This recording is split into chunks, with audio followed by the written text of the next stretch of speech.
So hello guys, welcome back to the new video. In this video, I will guide you with how you can add widgets to the lock screen in iOS 18. So for this, first of all, open the settings app. Now scroll down and tap on wallpaper. After this, tap on customize.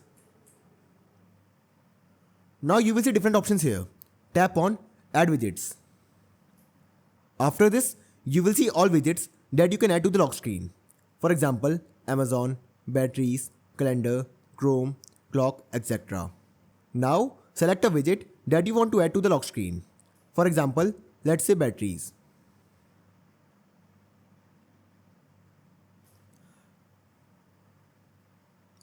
After this, tap on done. Now go back to home screen. Lock your iPhone. Now as you can see, the widget is added to the lock screen. So this is how you can add widgets to the lock screen in iOS 18.